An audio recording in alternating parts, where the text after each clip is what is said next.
नमस्ते दोस्तों, market knowledge channel पे आप सबका बहुत बहुत स्वागत है। दोस्तों, पहले तो मैं आपको शुक्रिया कहना चाहता हूँ क्योंकि आपने इस चैनल को विज़िट किया। दोस्तों, आपने ये चैनल पहले कभी भी नहीं देखा होगा क्योंकि मैंने इस चैनल को अभी स्टार्ट किया हुआ है।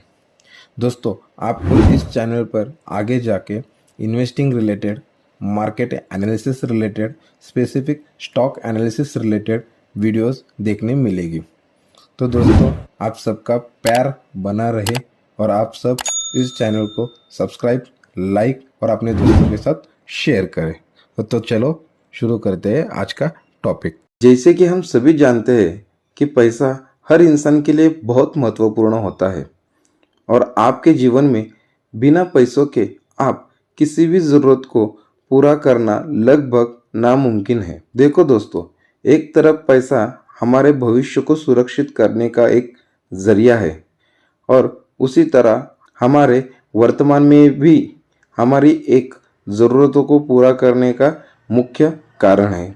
अगर आपको आसान भाषा में बता दूं तो आप पैसों के बिना आप ना तो आज कुछ कर पाते हो ना ही भविष्य में कुछ कर पाओगे। पहले के ज़माने में और आज के ज़माने में दोस्तों पैसा कितना महत्वपूर्ण है ये बात मैं आपको बताना चाहता हूँ।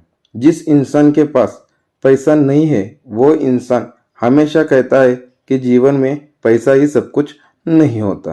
पर दोस्तों, मैं आपको कहना चाहता हूँ कि बगैर पैसे के आप जीवन में कुछ भी नहीं कर सकोगे। देखो दोस्तों, एक मिडिल क्लास इंसान अपनी पूरी जिंदगी पैसा कमाता है, फिर भी उसके हर एक प्रॉब्लम पैसे पर आकर अटक जाती है और हर एक इंसान को लगता है कि वो ज़्यादा पैसा नहीं कमा पा रहा है जिससे वो अपनी ज़रूरतों को पूरा कर सके। पर दोस्तों, प्रॉब्लम ये नहीं है कि वो ज़्यादा पैसा नहीं कमा रहा है। दोस्तों, प्रॉब्लम ये है कि वो इंसान अपने कमाए हुए पैसों को ठीक से मैनेज नहीं कर पा रहा है। असल में मनी मैनेजमेंट हमारे खर्च और बचत का एक कॉम्बिनेशन है। जो इंसान ये बात समझ जाता है वो इंसान अपनी ज़्यादातर प्रॉब्लम सॉल्व कर लेता है और जो इंसान इस बातों को नहीं समझ पाता वो इंसान अपनी पूरी जिंदगी अपने कमाए हुए पैसों को या फिर अपने किस्मत को जिम्मेवार ठहराता है। इन शॉर्ट दोस्तों, आज के ज़माने में पैसा सब कुछ नहीं है, पर दोस्तों पैसे के बगैर कुछ भी नहीं है। इसीलिए आपको आपके कमाए हुए पैसों को ठीक से मैनेज करना आना चाहिए। तो दोस्तों, इसी टॉपिक पे मैंने आज का ये वीडियो बनाया है। तो चलो शुरू करते हैं। दोस्तों, आपने अगर अभी तक चैनल को सब्सक्राइब नहीं किया हो तो चैनल को सब्सक्राइब करें, जिससे आपको आगे आने वाली वीडियोस सबसे पहले देखने को मिलेगी। तो चलो शुरू करते हैं। सबसे पहले एक सवाल आता है कि मनी मैनेजमेंट आखिर है क्या? देखो दोस्तों, आसान भाषा में बता दूं तो मनी मैनेजमेंट का मतलब है आपने कमाए हुए पैसों को फ्यूचर प्लानिंग के लिए मैनेज करना। ये एक प्रकार का फाइनेंशियल प्लानिंग होती है। इससे आपके कमाए हुए पैसे या फिर आपके पास अगर पहले से ही कुछ पैसे हो, जैसे कि आपके बाप दादा की कमाई, तो सही जगह इन्वेस्ट करते हैं जिससे भविष्य में ज़रूरत पड़ने पर वो आपको ज़्यादा से ज़्यादा रिटर्न दे सके। उसी की वजह से आपके पैसे ज़्यादा से ज़्यादा बढ़ जाते हैं। दोस्तों, बचपन में हम सभी ने एक बात तो बहुत बार सुनी है कि पैसा ही पैसों को खींचता है।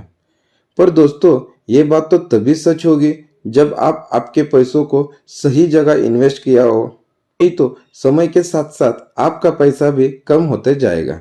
इसी वजह से समय के साथ साथ पैसों को मैनेज करना बहुत ज़रूरी बन गया है।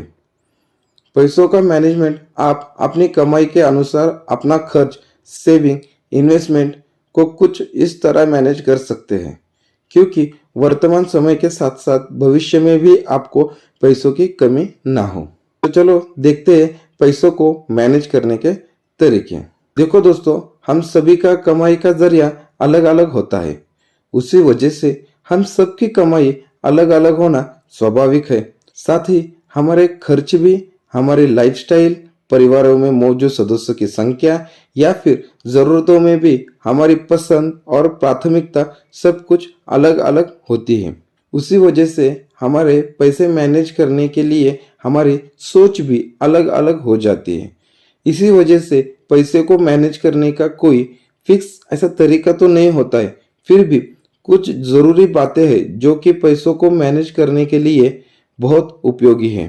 जैसे कि पैसा बचाना मतलब पैसा कमाना।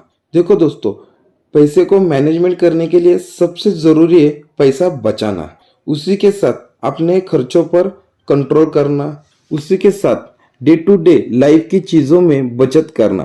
पहले लोग गुल्लकों में पैसा जमा कर अपनी खुशियाँ खरीदते थे। उसी चीज़ को हमेशा अपने दिमाग में रखना। आपके शॉर्ट टर्म, मिड टर्म और लॉन्ग टर्म फाइनेंशियल लक्ष्य, ये ऐसे लक्ष्य है जिनसे आप अपने भविष्य को खुद अपने लिए फिक्स कर सकते हैं।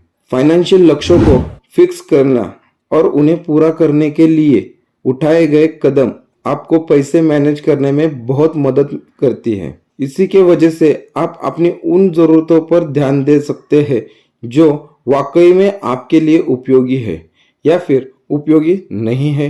आपको क्या आवश्यकता है ये जानने में भी आपको मदद मिलती है, जिस पे काम करके आप अपनी सेविंग बढ़ा सकते हैं। इसी वजह से आपको अपना फाइनेंशियल लक्ष्य फिक्स करना बहुत जरूरी है।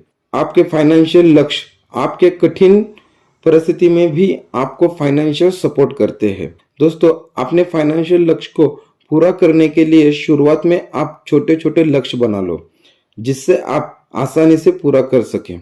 ऐसा करने से आपको बड़े लक्ष्य को पूरा करने में आसानी होगी और सभी काम अपने भविष्य के लिए बनाई गई फाइनेंशियल प्लानिंग के अनुसार पूरा कर सकोगे। तो चलो दोस्तों, पैसे को मैनेज करने के लिए कुछ टिप्स आपको मैं बता देता हूँ। अपनी इनकम और खर्च का बजट बना लो। अपने खर्चों को कम करना या फिर उस पे कंट्रोल लगाना, जरूरी खर्चों की लिस्ट बनाना, अपने बजट के हिसाब से खर्च करना। दोस्तों, आप एक ऐसे खर्चों की लिस्ट बनाना जिन्हें कम करके आप ज़्यादा सेविंग कर सको। अचानक आने वाले खर्च या फिर इमरजेंसी खर्चों के लिए अलग से बजट बनाना। अपनी सेविंग को सही जगह इन्वेस्ट करना। ये तो हो गई सेविंग की बात।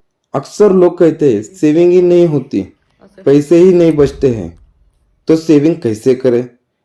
दोस्तों, इसीलिए मैं आपको एक सजेशन देना चाहता हूँ। आप छोटी छोटी सेविंग करें। दोस्तों, आपने ये बात तो बहुत बार सुनी होगी कि बूंद बूंद से तालाब बनता है। इसीलिए आप अभी से कुछ सेविंग करना शुरू कर सकते हैं। यदि आपके कमाई का एक छोटा सा हिस्सा सेविंग के रूप में रखोगे तो आपके बुढ़ापे में आपके पास अच्छी खासी रकम होगी, जिस रकम की वजह से आप उस समय आर्थिक परेशानी से बच सकते हैं। चलो दोस्तों, जान लेते हैं इन्वेस्टमेंट आखिर हम कहाँ और कैसे कर सकते हैं। दोस्तों, आपकी ज़्यादातर इन्वेस्टमेंट ऐसी जगह होनी चाहिए जिसमें रिस्क कम और रिटर्न ज़्यादा हो। आप अपनी सेविंग को शेयर मार्केट, म्यूचुअल फंड में इन्वेस्ट कर सकते हैं, पर दोस्तों, इनमें इन्वेस्ट करने से पहले आप एक बार इनके बारे में जानकारी जरूर लें और इन्वेस्टमेंट करने से पहले रजिस्टर्ड फाइनेंशियल एडवाइजर से एडवाइस जरूर लें। उसी के साथ आप बैंक में पीपीएफ में भी आपका पैसा डाल सकते हो या फिर आरडी करवा सकते हो या फिर उसी के साथ पोस्ट ऑफिस में सेविंग स्कीम ले सकते हो। यहाँ इन्वेस्ट करने पर जोखिम नहीं रहती, साथ ही अच्छा रिटर्न भी मिल जाता है। इसी के साथ आप जीवन बीमा और हेल्थ केयर इंश्योरेंस में आप आपके पैसे लगा सकते हो, जिससे मुश्किल वक्त में या फिर कोई दुर्घटना होती है या फिर आपके जाने के बाद आपके फैमिली को एक्स्ट्रा फाइनेंशियल सिक्योरिटी दे सके। इसके अलावा हेल्थ इंश्योरेंस आपको अनचाहे मेडिकल खर्च से बचा सकता है।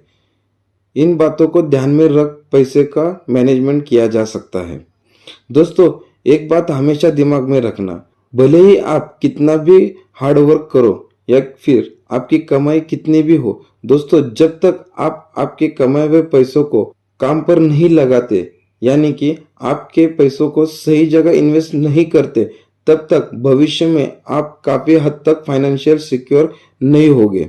इसीलिए दोस्तों आप कितना कमाई करते हो इससे फर्क नहीं पड़ता, पर आपकी कमाई हुई कमाई किस तरह से इन्वेस्ट करते हो इससे बहुत फर्क पड़ता है। इसीलिए दोस्तों आप अपने पैसों को सही जगह इन्वेस्ट करो और अपने पैसों का सही मैनेजमेंट करना सीखो। खुद पर भरोसा रखो और सही जगह पर इन्वेस्टमेंट करो। दोस्तों इसके आगे भी आपको ऐसे ही इंफॉर्मेटिव फाइनेंशियल रिलेटेड और शेयर मार्केट रिलेटेड वीडियोस देखने मिलने वाली है। तो आपके मन में जो कोई सवाल हो आप कमेंट बॉक्स में ज़रूर बताना और वीडियो को लाइक और अपने दोस्तों के साथ शेयर करना, ताकि दोस्तों आपके दोस्तों को भी फाइनेंशियल मैनेजमेंट के बारे में कुछ जानकारी मिले। तो फिर मिलेंगे दोस्तों अगली वीडियोस में, तब तक के लिए धन्यवाद।